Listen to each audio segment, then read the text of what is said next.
arrived. Let's give him a warm welcome.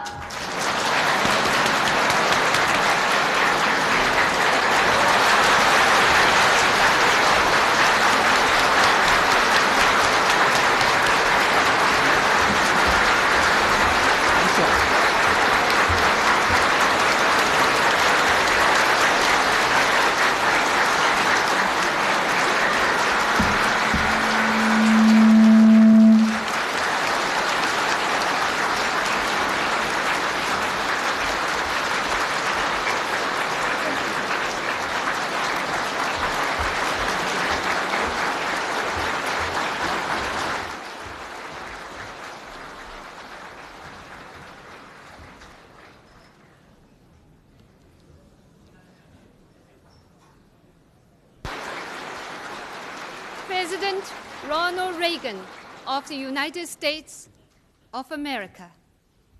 那位是乔治·舒斯先生，美国国务卿。The Honorable George Shultz, Secretary of the State Department of the United States of America. 恒安石先生，美国驻华大使。The Honorable Arthur Hummel, the United States Ambassador to China.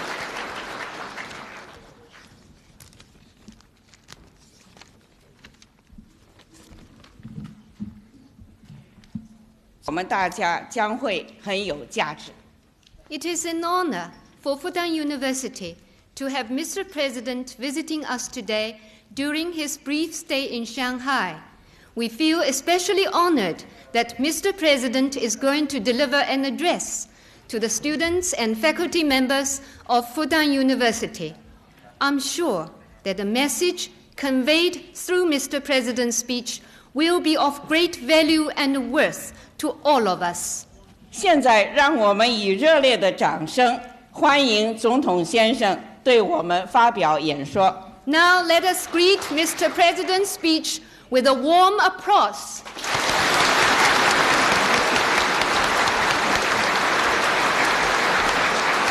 Thank you very much.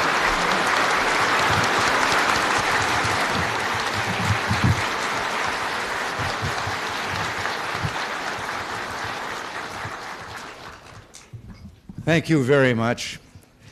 We've been in your country only 5 days, but already we've seen the wonders of a lifetime. The Great Wall of China, a structure so huge and marvelous that it can be seen from space, the ancient city of Xi'an, and the tomb of the great emperor and the buried army that guards him still. These are the wonders of ages past. But today, I want to talk to you, the young people of a great university, about the future, about our future together, and how we can transform human life on this planet if we bring as much wisdom and curiosity to each other as we bring to our scholarly pursuits. I want to begin, though, with some greetings. I bring you greetings not only from my countrymen, but from one of your countrymen. Some of you know Ye Yong, who was a student here. He graduated from Fudan and became a teacher of English at this university. Now he is at Harvard University in the United States, where he is studying for a doctorate in comparative literature. My staff spoke to him before he left. Mr. Ye wants you to know he's doing fine. He's working hard on his spring term papers, and his thoughts turn to you often. He asked me to deliver a message to his former students, colleagues, friends, and family. He asked me to say for him, and I hope I can, Wo Xiang Nian Da Jia.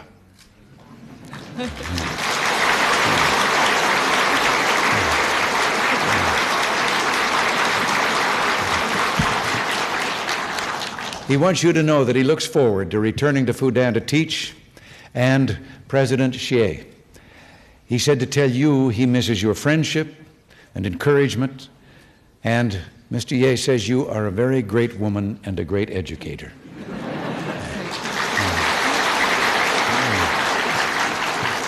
You will be proud to know that he received straight A's last term, and when we congratulated him, he said, I have nothing to be proud of myself. I am so proud of my university.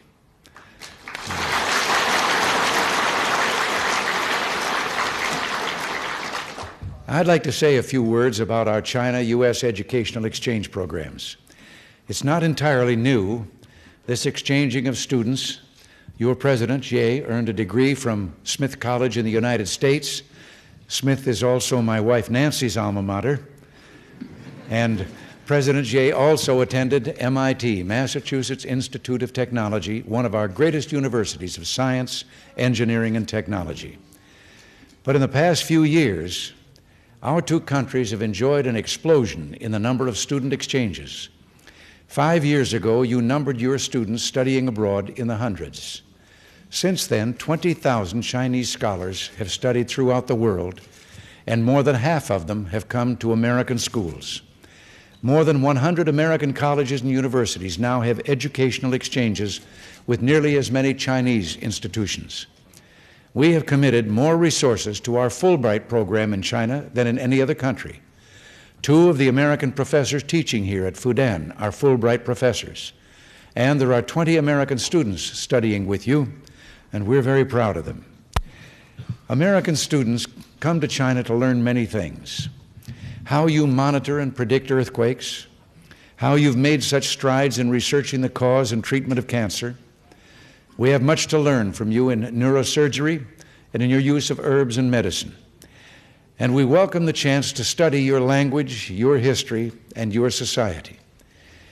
You, in turn, have shown that you are eager to learn, to come to American schools and study electronics and computer sciences, math and engineering, physics, management, and the humanities. We have much to share in these fields, and we're eager to benefit from your curiosity. Much of this sharing is recently, only 5 years old, but the areas of our mutual cooperation continue to expand. We've already agreed to cooperate more closely in trade, technology, investment, and exchanges of scientific and managerial expertise. And we have just concluded an important agreement to help advance our technological and economic development through the peaceful use of nuclear energy. That term, peaceful use of nuclear energy, is key. Our agreement rests upon important principles of non-proliferation. Neither of our countries will encourage nuclear proliferation nor assist any other country to acquire or develop any nuclear explosive device. We live in a troubled world, and the United States and China, as 2 great nations, share a special responsibility to help reduce the risks of war. We both agree that there can be only one sane policy to preserve our precious civilization in this modern age. A nuclear war cannot be won and must never be fought. And no matter how great the obstacles may seem, we must never stop our efforts to reduce the weapons of war. We must never stop at all until we see the day when nuclear arms have been banished from the face of this earth.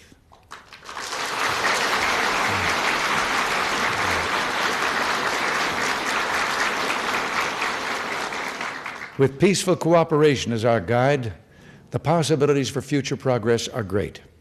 For example, we look forward to exploring with China the possibilities of cooperating in the development of space on behalf of our fellow citizens. Our astronauts have found that by working in the zero-gravity environment of space, we will be able to manufacture life-saving medicines with far greater purity and efficiency, medicines that will treat diseases of heart attack and stroke that afflict millions of us. We will learn how to manufacture factor VIII, a rare and expensive medicine used to treat hemophiliacs. We can research the beta cell, which produces insulin and which could provide mankind's first permanent cure for diabetes. New satellites can be launched for use in navigation, weather forecasting, broadcasting, and computer technology. We already have the technology to make the extraordinary commonplace. We hope to see the day when a Chinese scientist working out an engineering problem in Fudan will be able to hook into the help of a scientist at a computer at MIT, and the scientist in Boston will be able to call on the expertise of the scientist in Shanghai, and all of it in a matter of seconds. My young friends, this is the way of the future. By pooling our talents and resources, we can make space a new frontier of peace. Your government's policy of forging closer ties in the free exchange of knowledge has not only enlivened your economy, it has opened the way to a new convergence of Chinese and American interests. You have opened the door, and let me assure you that ours is also open.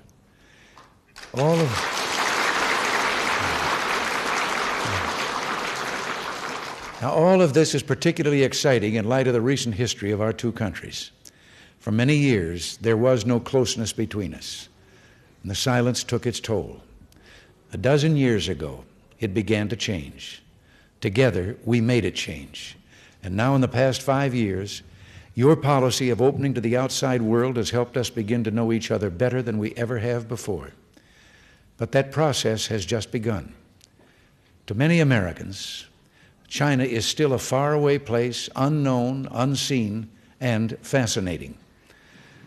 And we are fascinated. I wonder if you're aware of the many ways China has touched American life. The signs of your influence and success abound.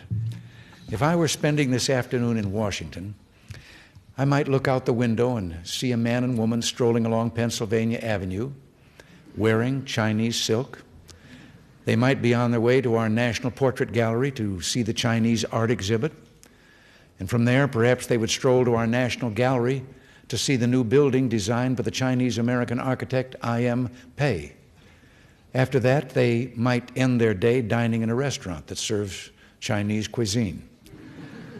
We associate China with vitality, enormous vitality, and something that doesn't always go along with that, subtlety, the subtlety of discerning and intelligent minds. Premier Zhao saw something of the American attitude toward China when he visited us in January. He said after a few days in our country that he never expected such profound feelings of friendship among the American people for the Chinese people. Well, let me say I'm happy to return the compliment. I have found the people of China to be just as warm and friendly toward us, and it's made us very glad.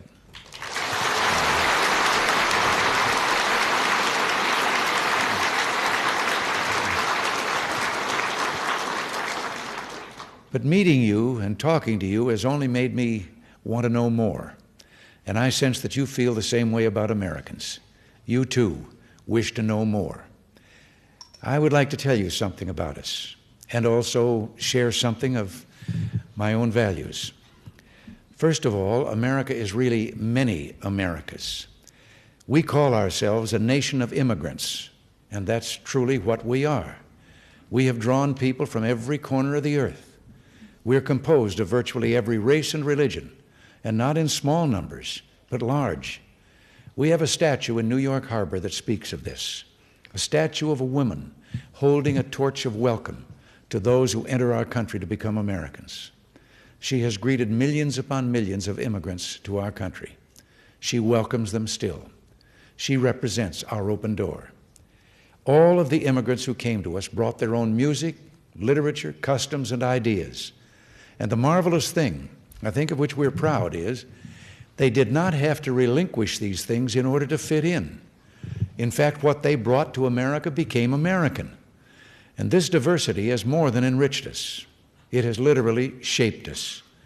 This tradition, the tradition of new immigrants adding to the sum total of what we are, is not a thing of the past. New immigrants are still bringing their talents and improving the quality of American life. Let me name a few. I think you'll know their names. In America, Wang computers have become a fixture in offices throughout the country. They are the product of the energy and brilliance of Mr. An Wang, who himself is the product of a Shanghai university. The faces of our cities shine with the gleaming buildings of Mr. I.M. Pei, who first became interested in architecture as a student here in Shanghai. What we know of the universe and the fundamental nature of matter has been expanded by the Nobel Prize-winning scientist, Dr. Li Tsang-Dao, who was born in Shanghai.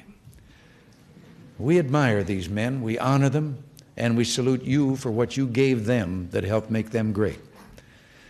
Sometimes in America, some of our people may disagree with each other. We are often a highly disputatious nation. We rather like to argue. We are free to disagree among ourselves, and we do. But we always hold together as a society.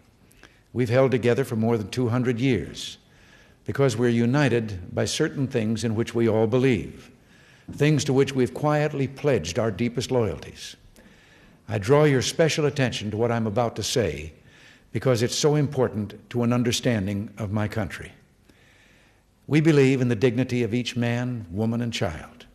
Our entire system is founded on an appreciation of the special genius of each individual and of his special right to make his own decisions and lead his own life.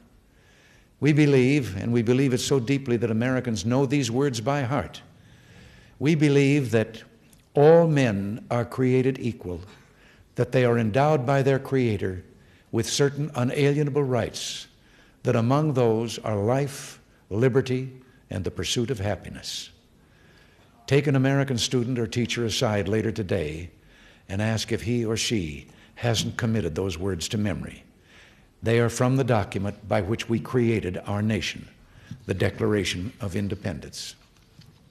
We elect our government by the vote of the people. That is how we choose our Congress and our president. We say of our country, here the people rule, and it is so. Let me tell you something of the American character. You might think that with such a varied nation there couldn't be one character, but in many fundamental ways there is. We are a fair-minded people. We're taught not to take what belongs to others. Many of us, as I said, are the children and grandchildren and great-grandchildren of immigrants, and from them we learned something of hard labor. As a nation, we toiled up from poverty, and no people on earth are more worthy to be trusted than those who have worked hard for what they have. None is less inclined to take what is not theirs. We're idealists. Americans love freedom, and we fought and died to protect the freedom of others. When the armies of fascism swept Europe 4 decades ago, the American people fought at great cost to defend the countries under assault. When the armies of fascism swept Asia, we fought with you to stop them. And some of you listening today remember those days. Remember when our General Jimmy Doolittle and his squadron came halfway around the world to help, and some of those pilots landed in China. You remember those brave young men. You hid them and cared for them and bound up their wounds. You saved many of their lives. When the Second World War was won, the United States voluntarily withdrew from the faraway places in which we had fought. We kept no permanent armies of occupation. We didn't take an inch of territory, nor do we occupy one today. Our record of respect for the freedom and independence of others is clear. We're a compassionate people. When the war ended, we helped rebuild our allies and our enemies as well. We did this because we wanted to help the innocent victims of bad governments and bad policies, and because if they prospered, peace would be more secure. We're an optimistic people. Like you, we inherited a vast land of endless skies, tall mountains, rich fields, and open prairies. It made us see the possibilities in everything. It made us hopeful. And we devised an economic system that rewarded individual effort, that gave us good reason for hope. We love peace. We hate war.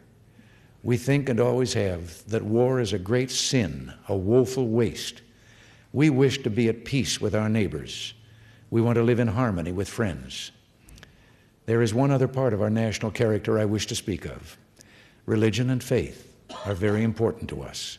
We're a nation of many religions, but most Americans derive their religious belief from the Bible of Moses, who delivered a people from slavery, the Bible of Jesus Christ, who told us to love thy neighbor as thyself, to do unto your neighbor as you would have him do unto you. And this too has formed us. It's why we wish well for others. It's why it grieves us when we hear of people who cannot live up to their full potential and who cannot live in peace. We invite you to know us. That is the beginning of friendship between people. And friendship between people is the basis for friendship between governments. The silence between our governments has ended. In the past 12 years, our people have become reacquainted. And now our relationship is maturing, and we're at the point where we can build the basis for a lasting friendship.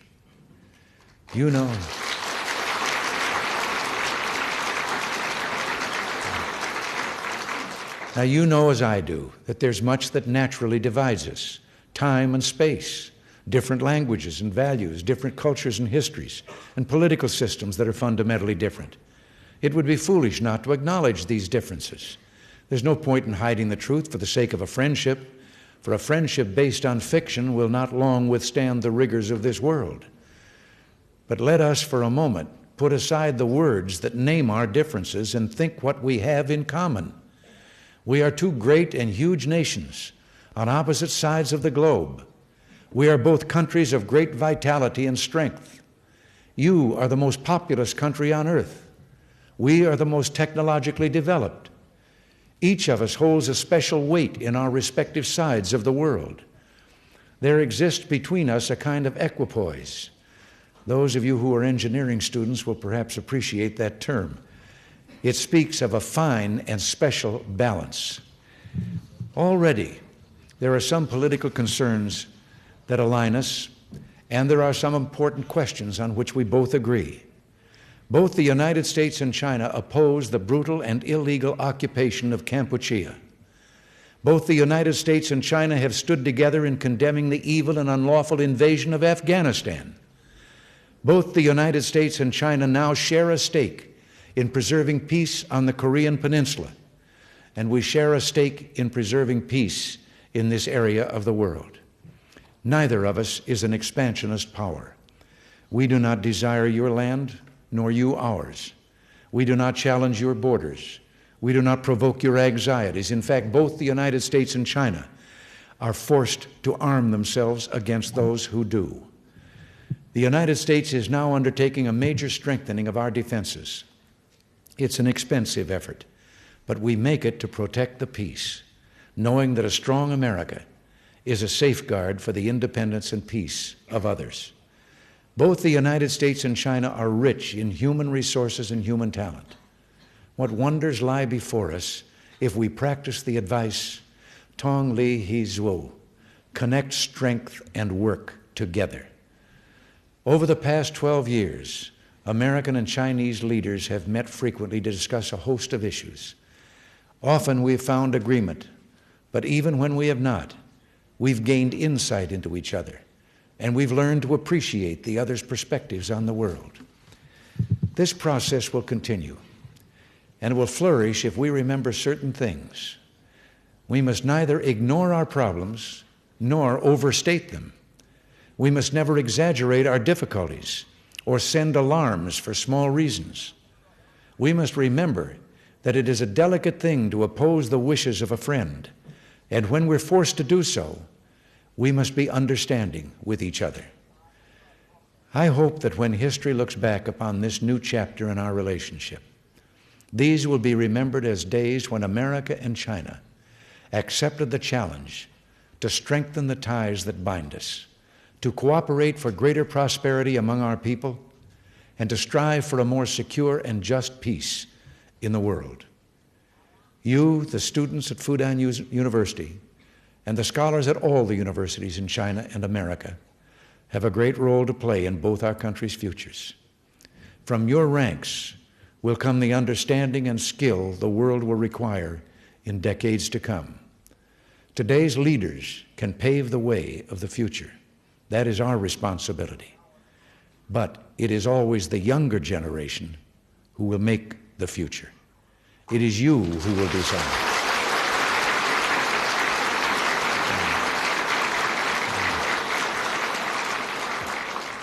It is you who will decide if a continuing personal friendship can span the generations and the differences that divide us. In such friendship lies the hope of the world.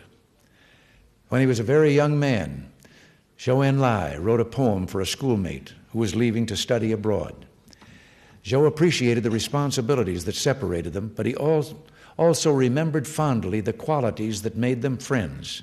And his poem ends, "Promise, I pray, that someday when task done, we go back farming, we'll surely rent a plot of ground, and as pairing neighbors, let's live."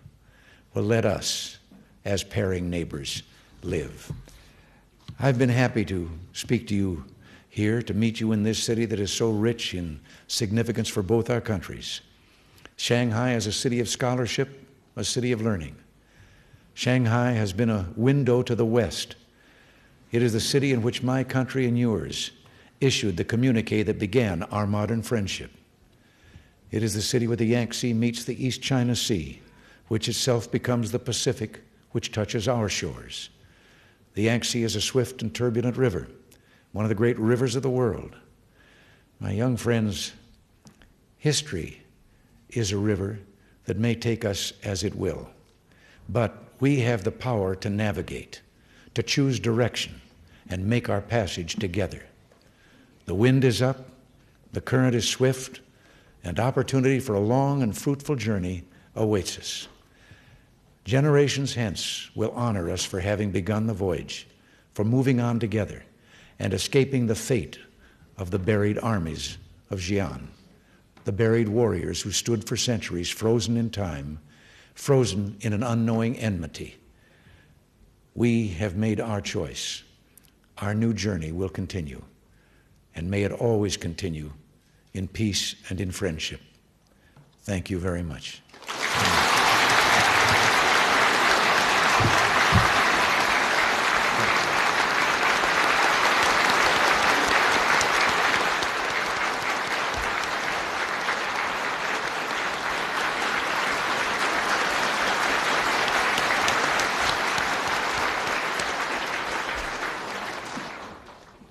刚才总统先生在讲话中表达了进一步发展中美关系、增进两国人民友谊的愿望，我们对此十分赞赏。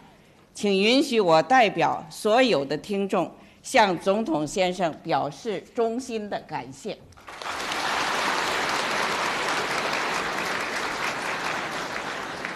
Respected Mr. President, we very much appreciate the goodwill you have just expressed to further promote the Sino-American relationship and to strengthen the friendship between the Chinese and American peoples. On behalf of the audience and in my own name, I would like to express our deep appreciation of your speech.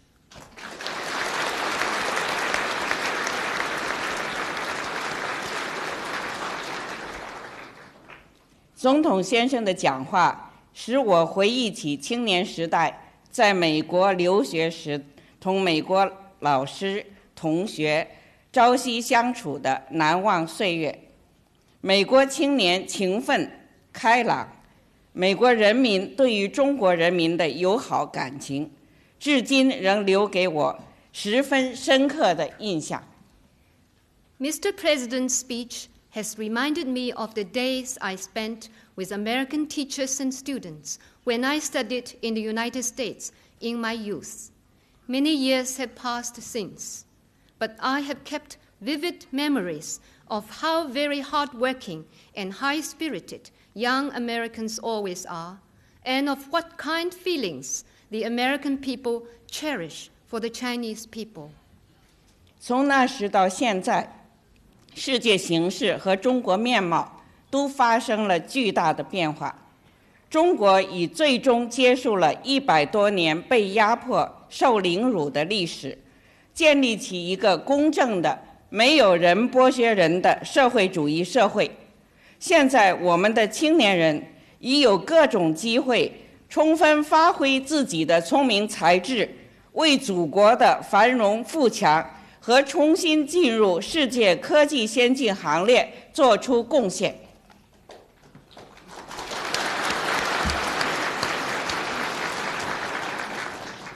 Over these long years, great changes have taken place in China, as well as in the world at large. For China, an entire century of being downtrodden in humiliation is now a closed chapter.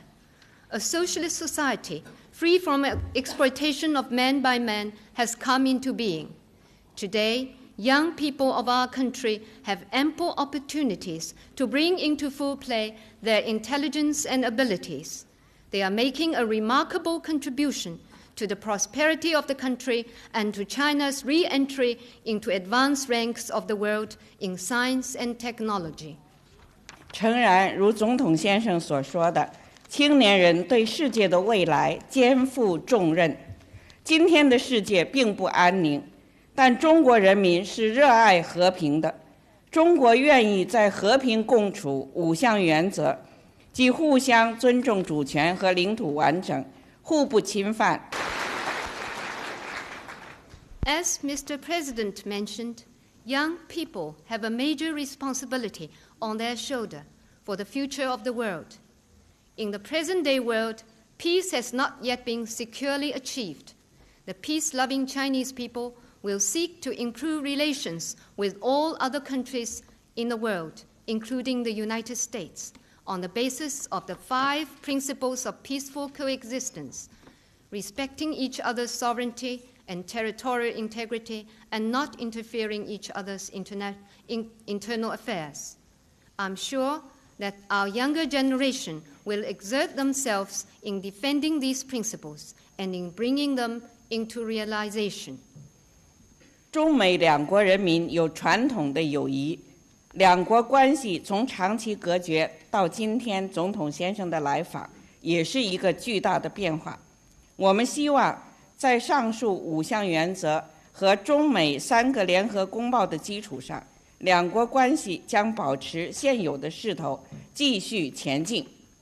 我也相信，复旦的教师和学生将加强和美国各方面的交流，为此做出自己的贡献。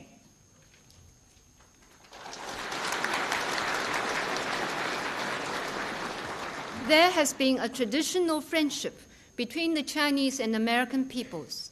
From a long frozen period in the relationship between our 2 countries to the present visit undertaken by President Reagan, Sino-American relations have followed a zigzag path.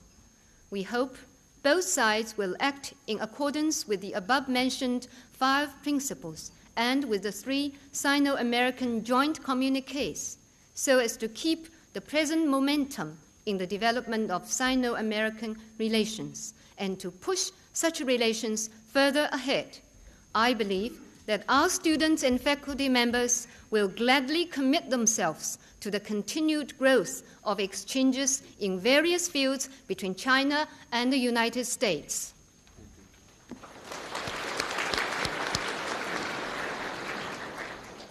为了感谢总统先生的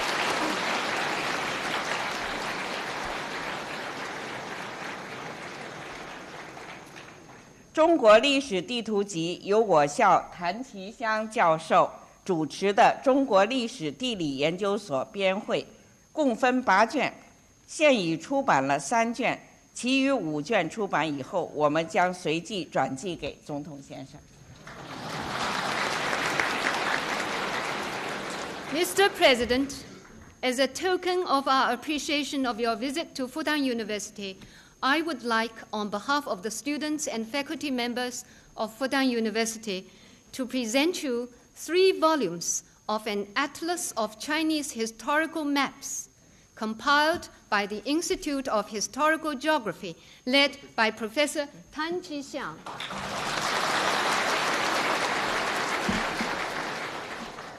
I hope that these volumes will serve as a souvenir to remember your visit by. The entire project, when completed, will consist of 8 volumes, among which only 3 are now published. We shall send the rest to Mr. President as they come off the press.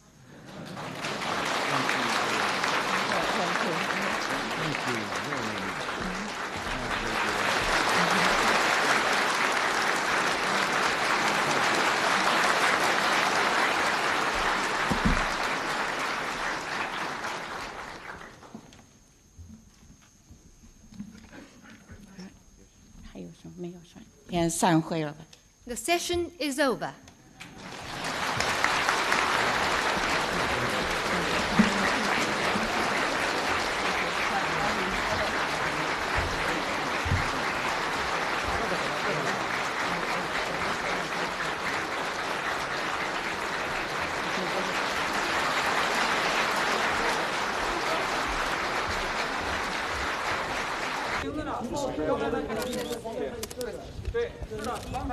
He walks up. Tilting it forward around.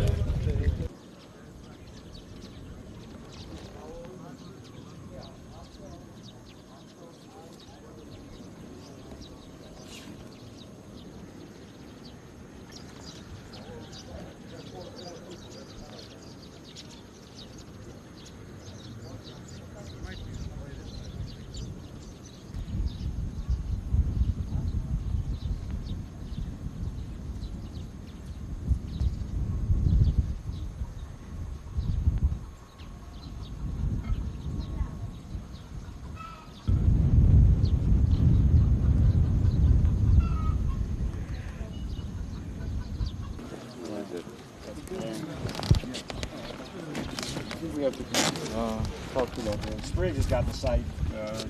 Valentine's talking to her right now. He's making a decision.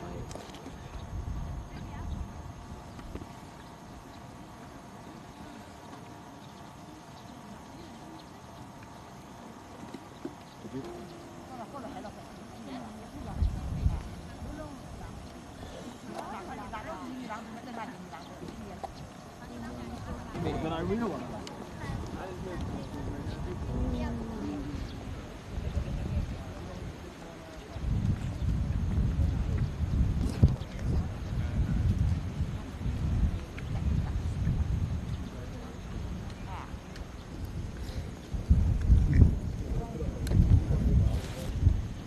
There they go. Yeah, the best thing would be to duck down under. They're going to go right around here and in. So we need to think. 老郑呢？老郑，哎，弄来弄来。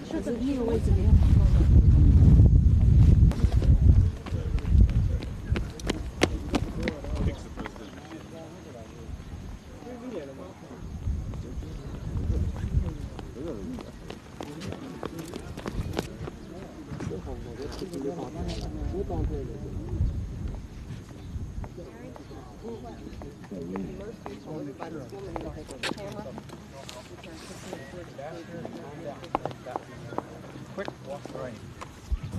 Mike.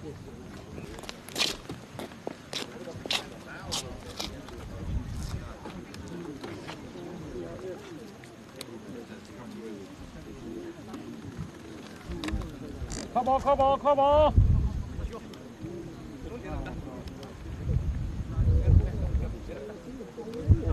Come on, come on.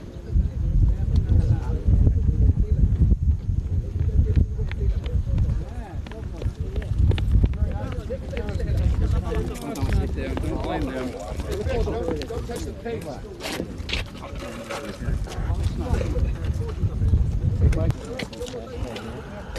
I'm getting zip locked out. I need friends. Okay. Thank you.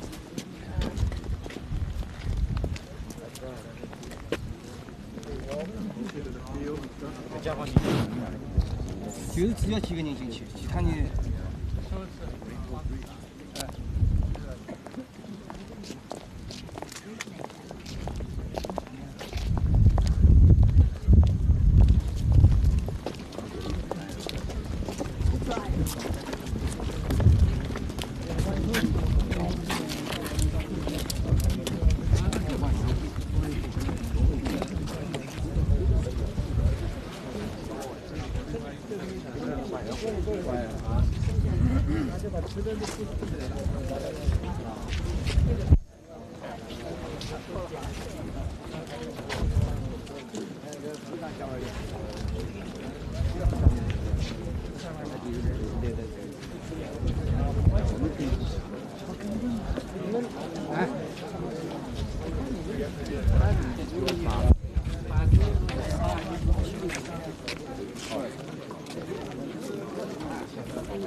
很可能。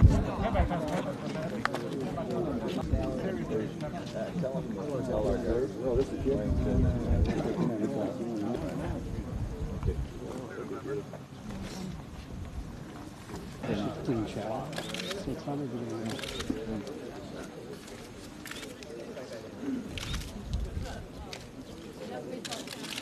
前面一大片土地都是我们公社集体的，前面一大片。This piece of soil is owned by the commune collectively. 前面我们因为公社是共产团体。These are F-farms. 这个白的塑料网就是配，拿着配。We put the plastic on it in order to let it grow fast. 像前面那个绿色的就是土豆，我们说的土豆，这是土豆。哎，对对对。 Green ones are potatoes. 像那边就是爬子的房子的中间就有青草茶。哎，对。This whole piece of land is owned by the family and the public. The land allocated by the collective for the growing of vegetables. 那么我们吃的养的鸡鸭蛋都是养在这个地方，靠它的就是。 See our chickens over there? We have our eggs and chickens and ducks. 下面我自己也很喜欢。 No, 是从这哪一块开始就这样，就这样。That's the east of the house, and behind is there. Yeah. 这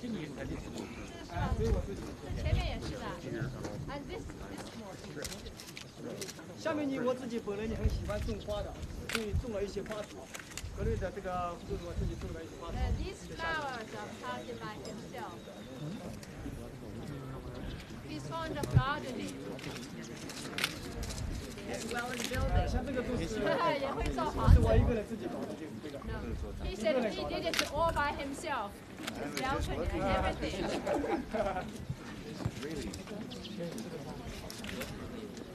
那边都是我们工人生产队的一个集体组一组在劳动，这个请总统和夫人到那边去看看。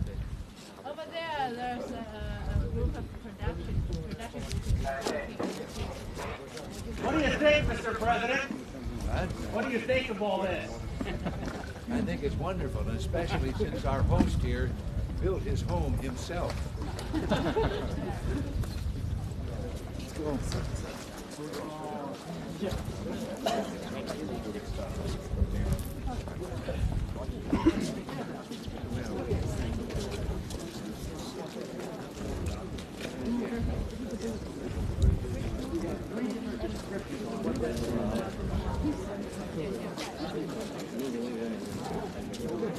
Living in the city.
Fisher over there with him.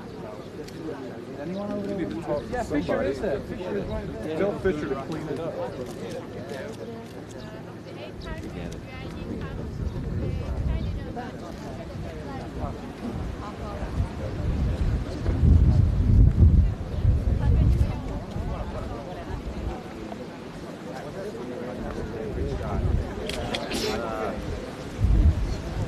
Hey, that guy.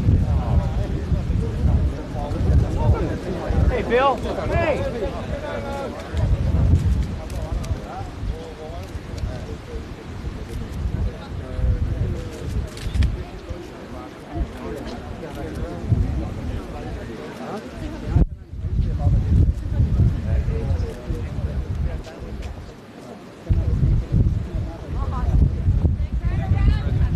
Mr. President! Mr. President!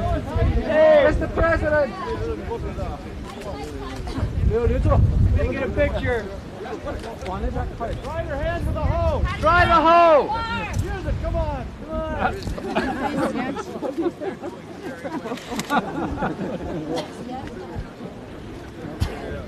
All picture. 0, 0.